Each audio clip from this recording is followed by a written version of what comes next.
장에서 오래 살아남는 프로바이오틱스는 따로 있다는 거예요. 광고하는 유산균이니까 좋겠지. 균수 많은 유산균이니까 좋겠지. 무작정 드시는 분들 많으시죠? 하지만 과연 얼마나 효과 보셨나요?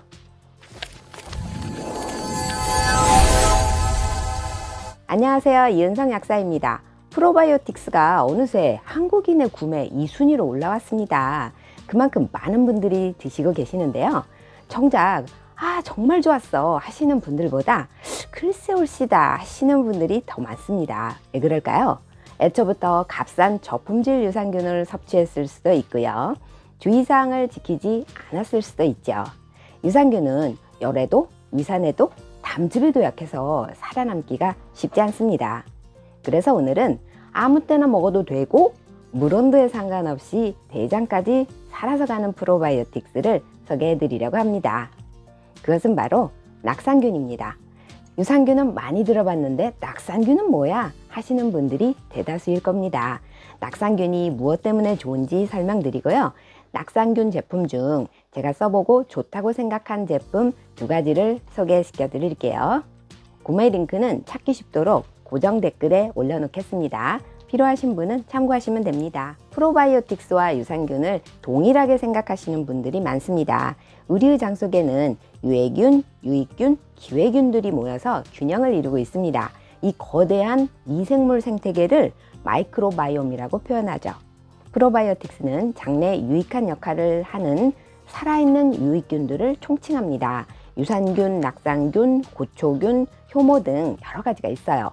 낙산균은 1930년 일본에서 최초 발견된 균주로 우리에게는 미아이리균으로 많이 알려져 있죠.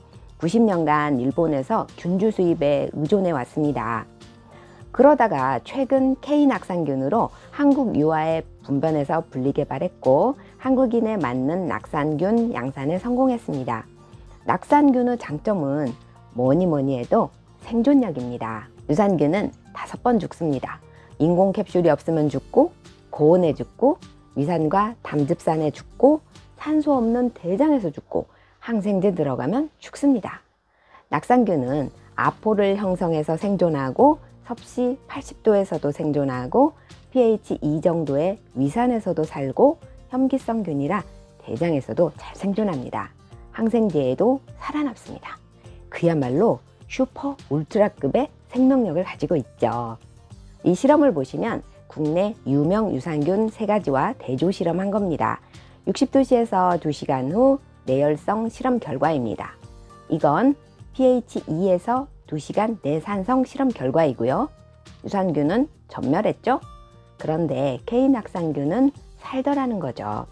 단지 유산균은 건강기능식품으로 지정이 되어서 장 건강에 도움을 줄 수 있다고 쓸 수 있습니다.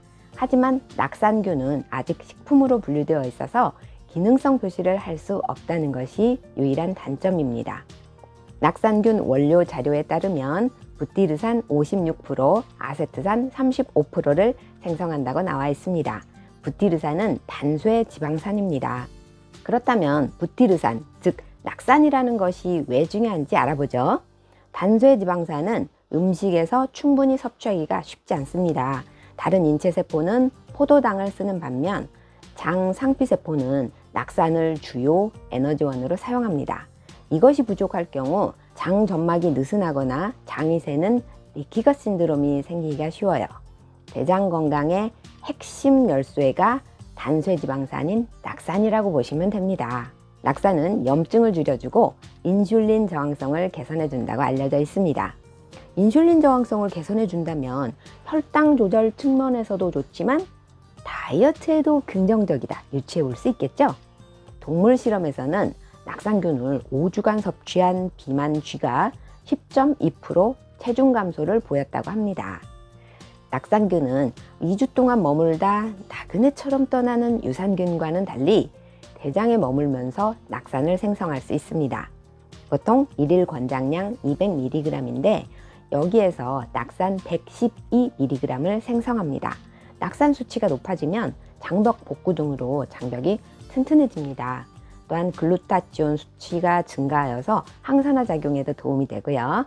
혈당 조절 등 각종 유익한 역할을 하게 됩니다. 프로바이오틱스 먹이가 되는 식이섬유를 함께 먹어주면 더욱 좋습니다. 그러면 낙산균 제품 중에서 두 가지 정도를 소개시켜 드릴게요. 첫 번째 제품은 플러스 엑스팜에서 나온 K낙산균 베타글루칸입니다. 면역 증진 및 유해균 억제 능력을 가지는 독자 개발 특허균주 낙산균이 200mg, 하루 권장량이 들어있고요. 베타글루칸이 200mg, 비타민 D 1000IU, 아연이 또 들어있습니다. 요새 조류 인플루엔자가 유행 조짐이 보이네 하면서 감염 공포에서 아직 벗어나지 못하고 있는 게 현실입니다. 베타글루칸은 항암작용과 면역 증진에 좋은 것은 많이들 알고 계실 거예요.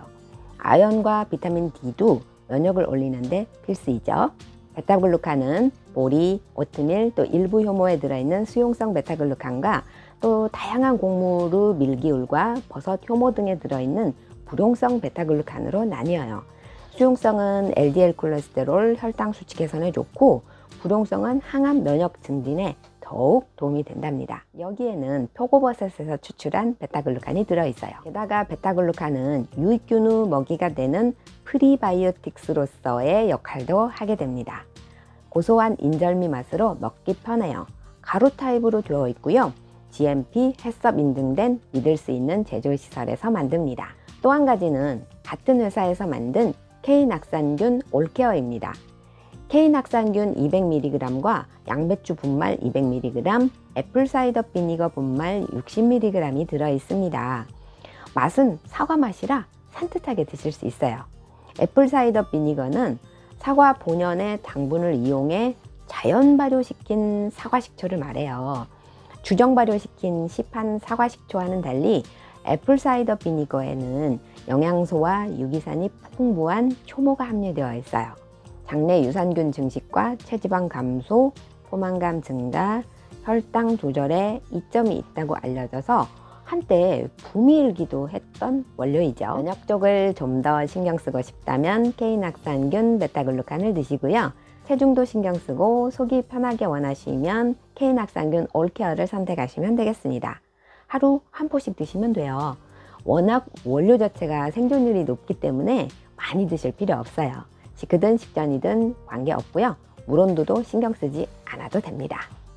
그래도 이왕이면 유산균 주의사항에 맞춰주면 좋겠죠. 유산균 주의사항은 다음에 영상을 따로 만들어서 올려드릴게요. 이거 드시고 며칠 안 돼서 황금번으로 바뀌었어요 하시는 분들이 많았어요.